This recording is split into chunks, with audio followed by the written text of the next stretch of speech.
Master was sent by Babaji to the West not to start beautiful communities, but to bring Kriya Yoga to the West. He was also sent to bring a message of the essential unity between the Indian teachings of Hinduism and the Christian teachings, to show how they're basically one. And he was sent to bring back, as he himself put it, original Christianity and original Hindu yoga, both of which have been sort of lost sight of in the great changes that always occur in history. And it's essential in religion for great masters to come back again and again to remind people what it's all about, because people otherwise forget. They take a teaching. I think the worst thing that ever happened to Christianity was when Constantine made it the official religion. And suddenly everybody found he was a Christian, but he didn't know what it meant. And what that meant was an enormous dilution.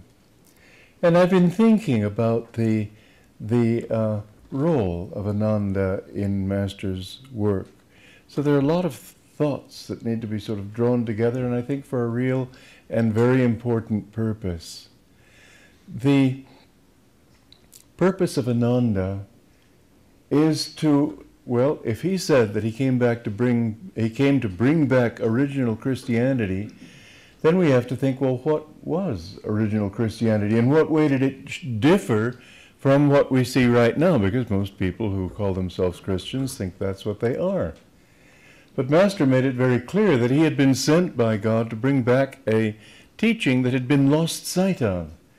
And the religions of the West, the different churches and so on, have become altogether too formalized, too dogmatized, too institutionalized.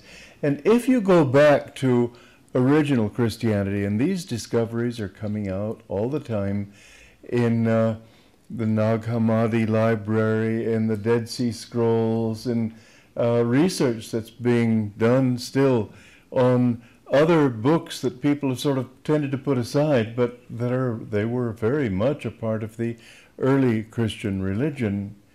What you see above all is not so much an institution. An institution was imposed on the Christian religion, but Christ himself was not an institutionalist. If you read his speeches, his statements, from that point of view, you see that he never even talked about church.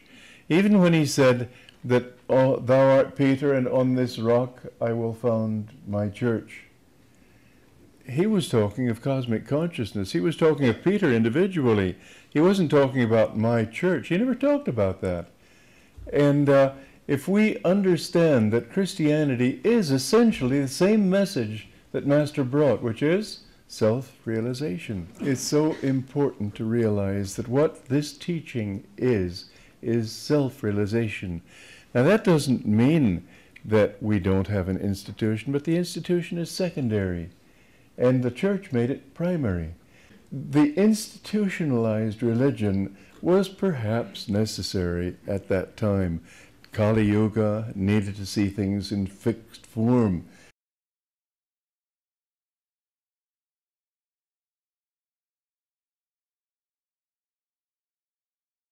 But in fact, it destroyed self-realization.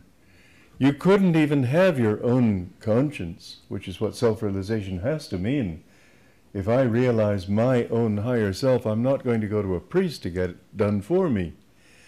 But in the Catholic tradition, in the Christian tradition, they've either eliminated saints altogether and said, well, we're all saints.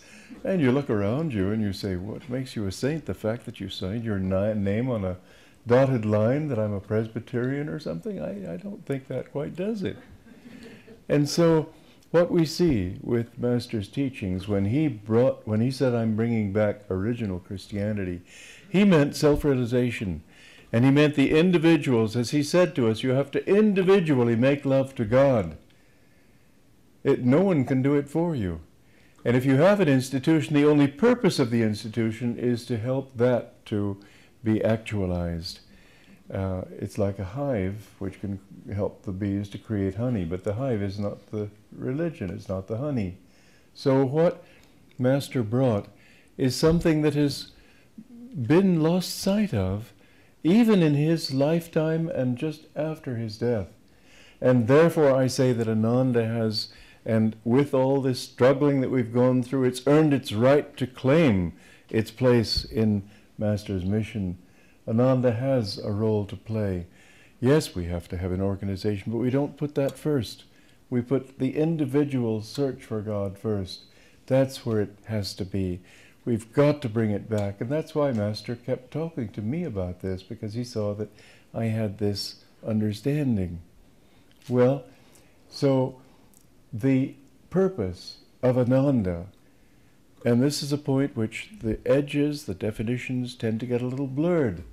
We have a beautiful community, and people say, well, then we must make a more beautiful community. Maybe and maybe not. Honestly, it wouldn't matter if we were in mud huts and walking on mud roads if we all meditated and loved God individually. The purpose of Ananda is not to create a beautiful community. That's something you do in the process of doing your best to serve God. But the purpose of Ananda is to get to have a place where people can come together and love Him, to create a hive. That's what it's all about.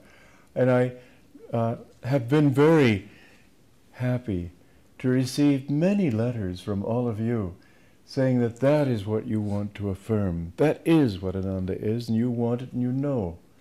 This is so important. Finally, my mission is to find God. And so the outer work that I'm doing is what I need to do to find God. And that, in my case, is that I've been full of doubts for many lifetimes. He told me you were eaten up with doubts.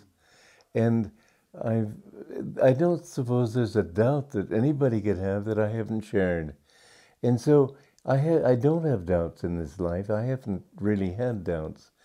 But I think I can anticipate other people's questions and doubts and can help them. And it helps me to fix that faith in myself to help them to overcome their doubts. Therefore, it's a part of my mission, which it may not be that of somebody else, to teach other people. But it's also that my Guru came with a special mission, and he needed people to help him. I was divinely appointed, and he told me that. He said, you have a great work to do. And he said that you mustn't disappoint me in that work. I think that I know that he wanted me to help spread his mission.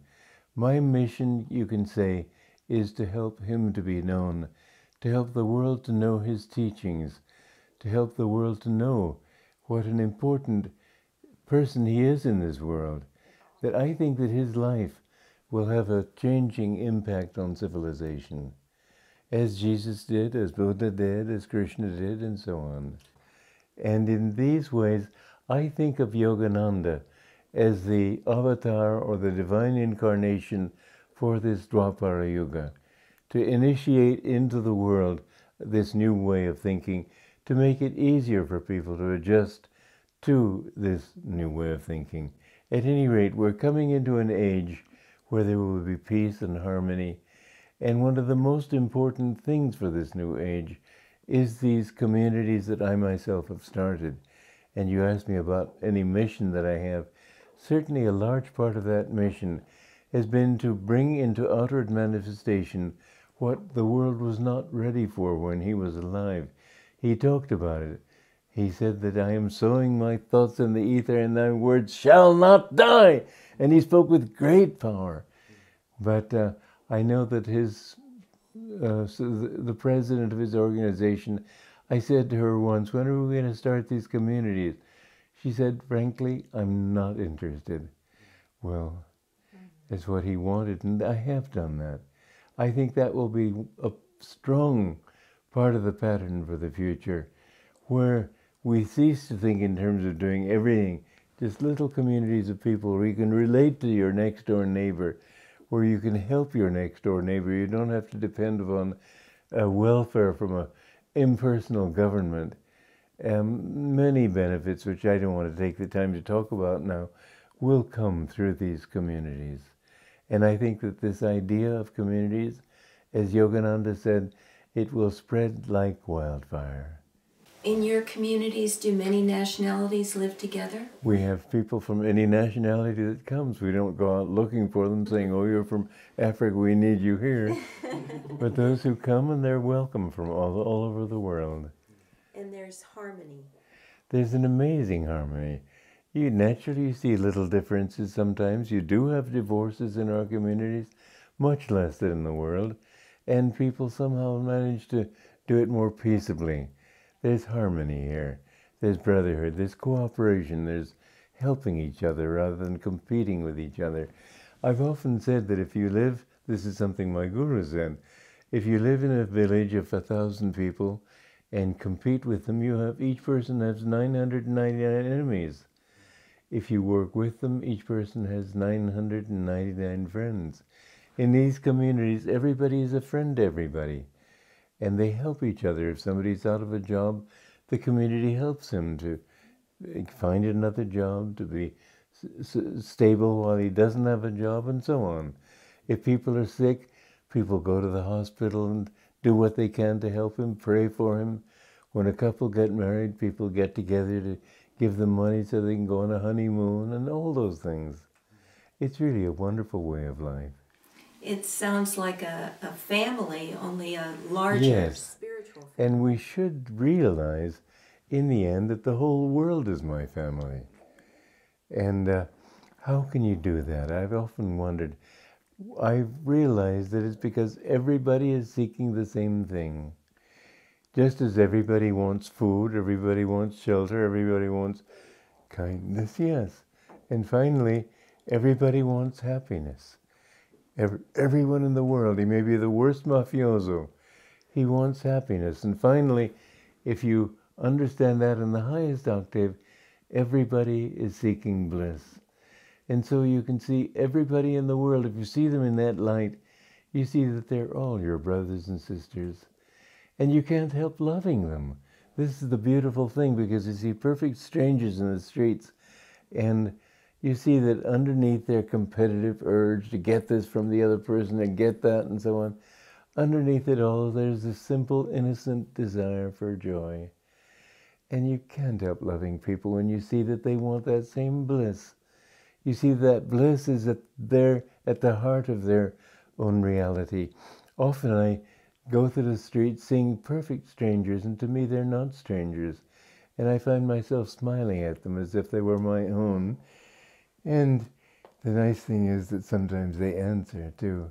They feel my love for them, and they're uplifted by that. So the more you feel God's presence in everybody, and the more you feel that love at their center, that desire for bliss. I think of love as just bliss in motion. And when you feel that desire, then they respond too. I know that everywhere I go, I see people, I've known them in other lives, they seem like friends to me. And it's a very happy way to live.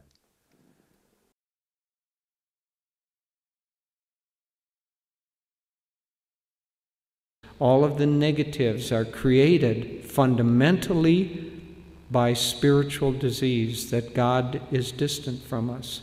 And so the real task of this line of gurus, the real task of Ananda, is to break down the delusion that God is far away. And we have been given specific techniques that help us do that.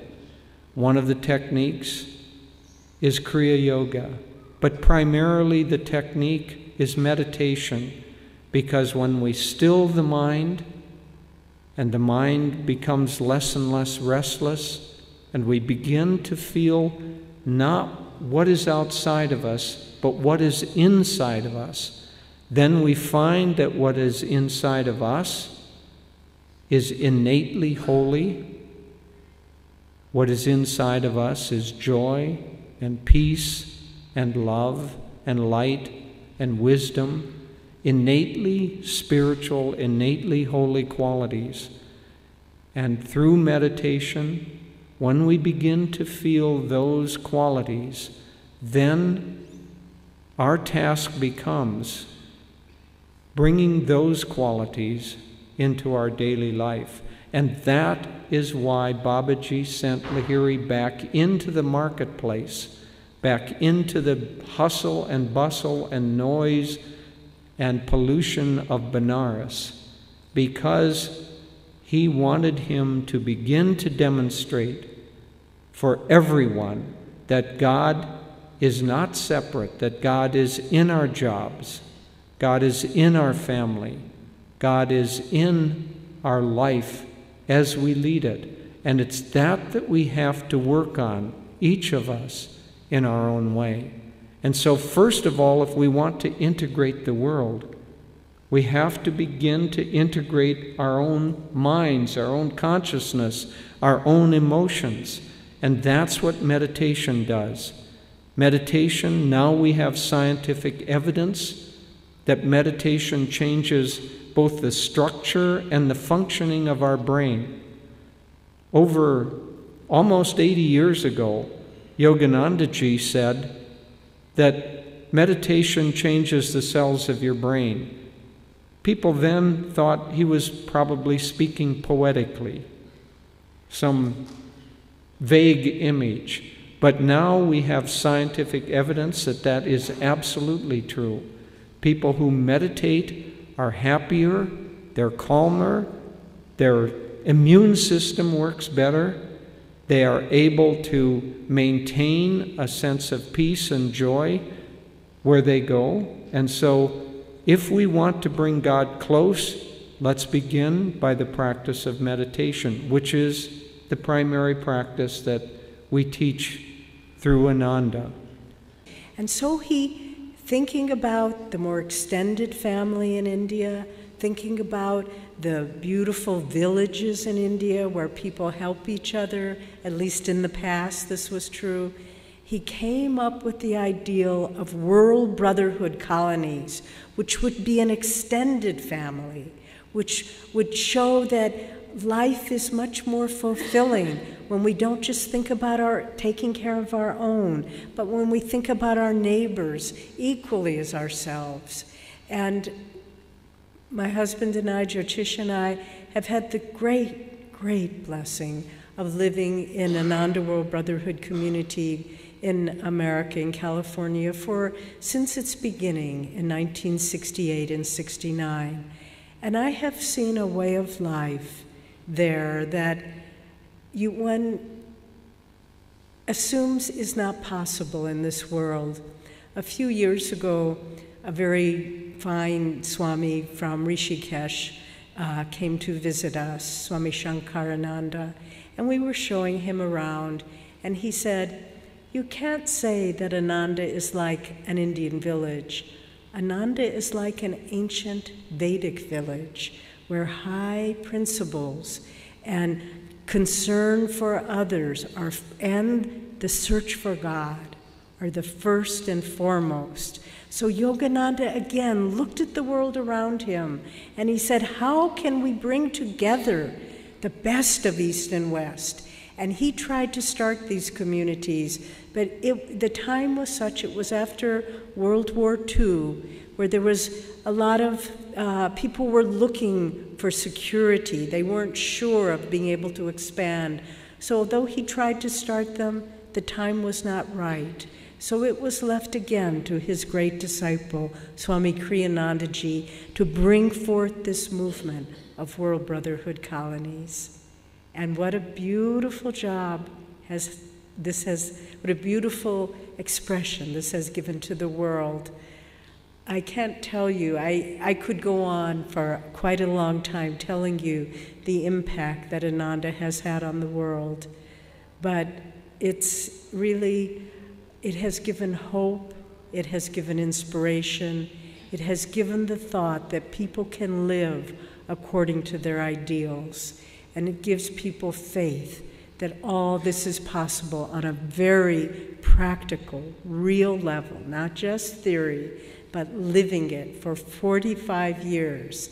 That is, as they say, the proof of the pudding is in the eating. Well, people have been enjoying this wonderful community life for a long time. And now here in India, we're starting one outside of Pune. And we hope you can all visit us there. It's just beginning. But I believe with the deep spirituality that we find here in India, I think this movement will grow very quickly. And finally, Yogananda brought, as he said, I came to the West and I brought the cream of the teachings of yoga.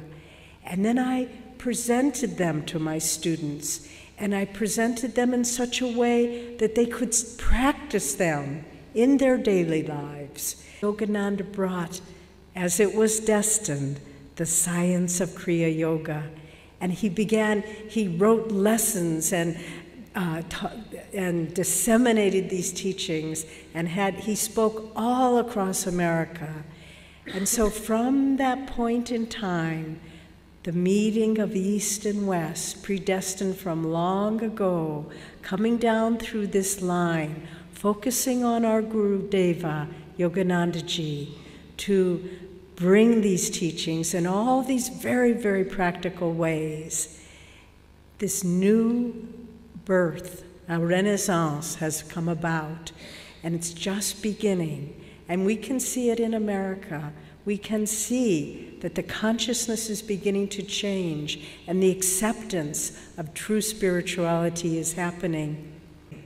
And so those of us who are here, who have been touched by his teachings, let us feel that power of Yogananda empowering us to continue the work that he started, that Kriyanandaji has furthered, and that all of us now, East and West, can come together and bring about a unity in the world that will be one of the most positive forces for integration and change and upliftment of our planet today. God bless you.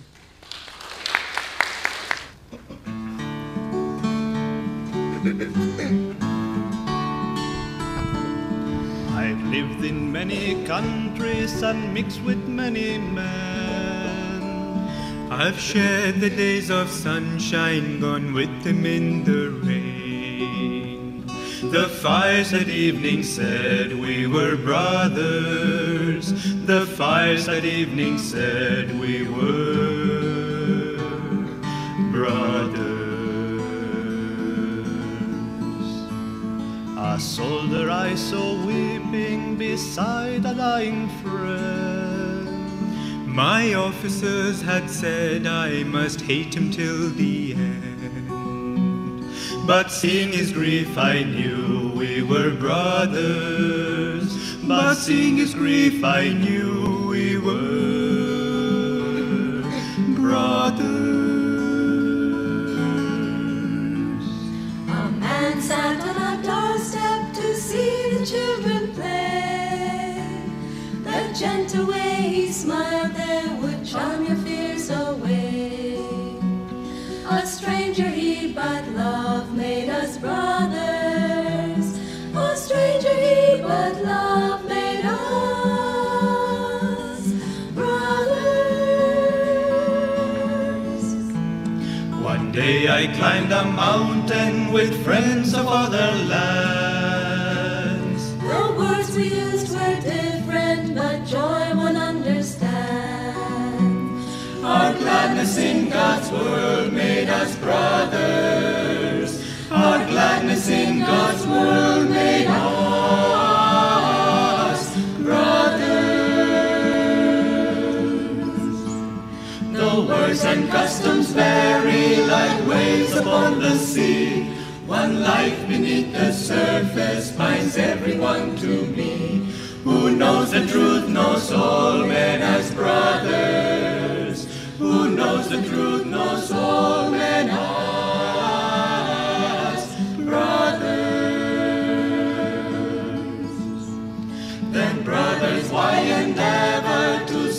ourselves apart. The fences we've been building squeeze tight upon our hearts. Come sing the truth that all men are brothers. Come sing the truth that all men are brothers.